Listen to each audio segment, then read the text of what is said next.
किसी को subscribe my YouTube channel. Thank you so much ऐसी वीडियो देखने के लिए। चाचा इस बार तो ठंड के मौसम में ऐसी बर्फबारी की है कि इंडिया को स्विट्जरलैंड बना दिया। बात तो बिल्कुल सही कह रहे हो, लेकिन हम बुजुर्गों का भी तो ख्याल रखो भाई।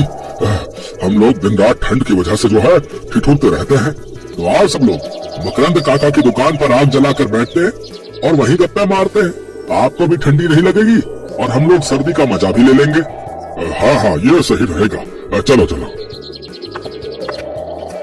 वो सभी लोग मकरंद काका की दुकान पर आग जलाकर तापने लगे। उसी गांव के एक प्रतिष्ठित और बड़े घराने में एक नई बहू का स्वागत किया गया। चाचा, ठाकुर साहब का परिवार कितना बड़ा है। ऐसा लगता ही नहीं कि सिर्फ इनका एक परिवार रहता है इस गांव में। ऐसा लगता है जैसे ये गांव 2 भागों में बटा हुआ है। एक हिस्से में हम लोग रहते हैं और दूसरे हिस्से में इनका पूरा परिवार। और कम से कम ठाकुर साहब की वजह से हमें दावत तो खाने को मिलती है भाई। इतना बड़ा परिवार है। कभी किसी का जन्मदिन होता है तो कभी किसी की शादी की सालगिरह होती है। ये परिवार गांव के सबसे अमीर और प्रभावशाली परिवारों में से एक था। इस घर के मालिक ठाकुर रणवीर सिंह गांव के प्रधान थे।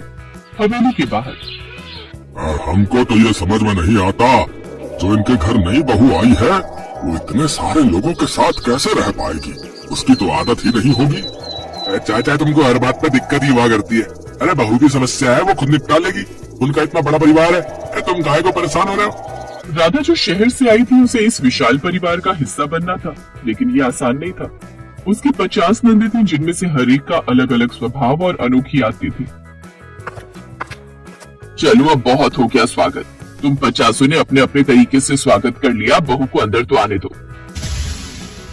हे भगवान, इनका घर तो किसी राजमहल से कम नहीं लग रहा। इतनी बड़ी बड़ी झूमर, इतनी बड़ी बड़ी लाइट मैंने अपनी जिंदगी में पहली बार देखी है। बाहर इतनी बर्फबारी हो रही है, लेकिन महल के अंदर तो ज्यादा ठंडी नहीं लग रही। क्या हुआ भाभी, क्या सोचने लगी? मैं ये सोच रही हूँ कि आज के जमाने में ससुर जी ने मेरी 50 नंदे कैसे पैदा कर दी। अरे बुरा मत मानना, मैं तो मजाक कर रही हूँ। अरे भाभी, हम लोग भी बहुत मजाक किया है। ससुर जी कहीं कौन हो तुम सब, मजाकिया तो होगी। देखो मजाक मजाक में मेरी 50 नंदे पैदा कर दी उन्होंने। इस तरह राधा को हर कोने से प्यार और अपनापन मिला। तुम सब ऐसे क्यों घूर रही हो मुझे? कुछ नहीं भाभी, बस ऐसे ही। देखो राधा, हमारे घर में रहना आसान नहीं है। यहाँ सबकी अलग अलग पसंद और नापसंद है, लेकिन अगर तुम सबका दिल जीत लोगी तो ये घर तुम्हारे लिए स्वर्ग बन जाएगा। मैं पूरी कोशिश करूंगी दीदी। तुम 50 की 50 उसे घेर कर क्यों खड़ी हो? जाओ बहू, पहले आराम कर लो, बाकी बातें बाद में की जाएंगी। राधा अपने कमरे में जाकर रात की अगली सुबह जैसी वो सोकर उठी, वैसे सबसे बड़ी ननद गीता ने कहा, अच्छा हुआ तुम जल्दी उठ गई। मुझे हर रोज सुबह सुबह ब्लैक टी पीने का शौक है। ठीक है दीदी, मैं अभी आपके लिए चाय बनाकर लाती हूँ।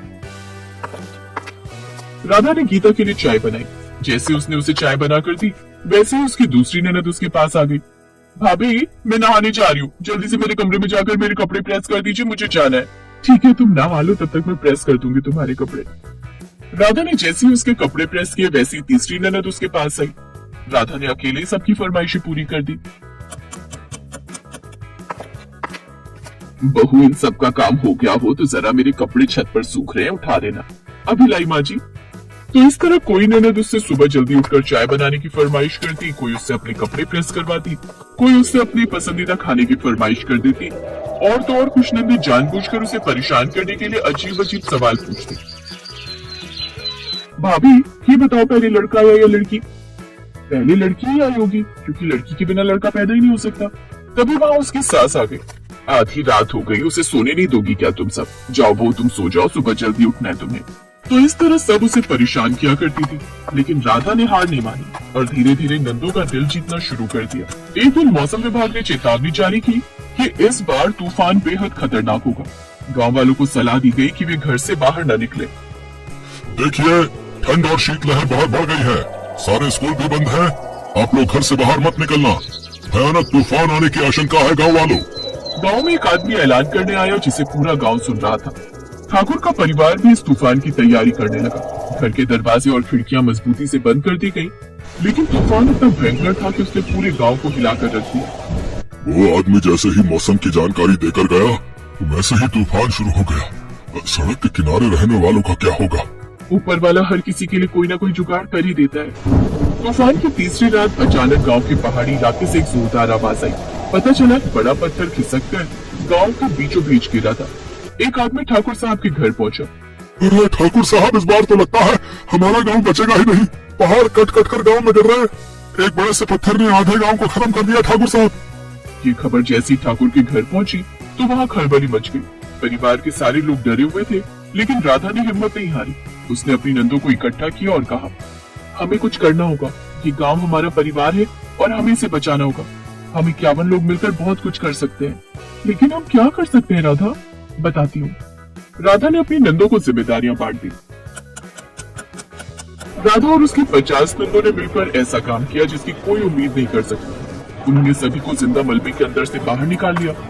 उन्होंने न केवल गांव वालों की जान बचाई, बल्कि उन्हें ये भी सिखाया कि मिलजुल कर किसी भी मुश्किल का सामना किया जा सकता है। बेटिया, तुम लोगों ने तो आज राधा ने ठाकुर के परिवार को धन्यवाद दिया। राधा ने अपनी सूझबूझ और नंदों की मदद से ये साबित कर दिया कि अगर इरादे मजबूत हो तो कोई भी मुश्किल असंभव नहीं। इस घटना के बाद राधा का नाम पूरे गांव में सम्मान के साथ लिया जाने लगा।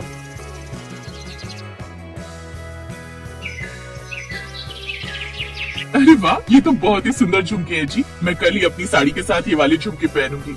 हाँ, लेकिन मेरी बीवी से ज्यादा सुंदर नहीं। क्या आप भी?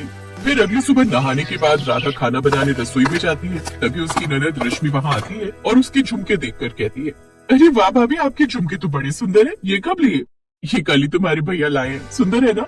हाँ, आपको पता है मैं कब से ऐसे झुमके ढूंढ रही थी, लेकिन मुझे मिल ही नहीं रहे थे। क्या आप अपने झुमके मुझे दे सकते हैं प्लीज? आप दूसरे ले लेना। आज तो मैं कॉलेज यही पहन कर जाऊंगी।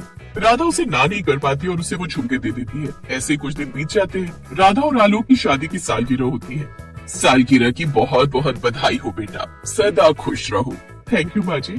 अब चलो भी भैया भाभी, बाहर चलकर अपनी शादी की सालगिरह का केक काट लो। सब इंतजार कर रहे हैं। हाँ हाँ, चलो राधा। वो दोनों मिलकर केक काटते हैं। फिर राधा अनमोल को गिफ्ट देती है। वाह, ये वॉच तो मुझे कब से चाहिए थी। Thank you so much. तुम कितने अच्छे से ये बात जानती हो। वैसे मैं भी तुम्हारे लिए कुछ लाया हूँ, ये देखो। वाह, ये साड़ी तो बहुत ही सुंदर है। और बहू, ये तेरे लिए कंगन मेरी तरफ से। थैंक यू, तो बहुत ही सुंदर है। इस साड़ी के साथ कितने अच्छे भी लग रहे हैं ना।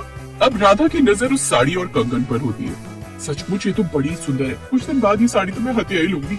फिर कुछ दिन बाद, भाभी वो आपकी साड़ी और कंगन मुझे चाहिए थे। वो क्या है ना, मेरे कॉलेज में फंक्शन है तो मुझे वो पहनना था।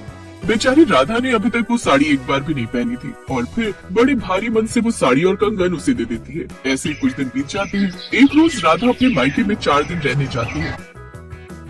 फिर लौटते वक्त, ये ले बेटा, ये सूट तेरे लिए, इनमें से पसंद कर ले जो चाहिए, बाकी मैं दुकान वाले को लौटा दूंगी। हर बार कहती है, माँ ये सूट थोड़े हल्के रंग का है, इसका डिजाइन अच्छा नहीं है, इसीलिए दुकान वाले से कहकर ये सूट उठा लाई। अब इसमें से कोई 2 तू रख ले, बाकी मैं उसे वापस कर दूंगी। सास और ननद के लिए सूट मैंने पहले ही ला कर रख दिए।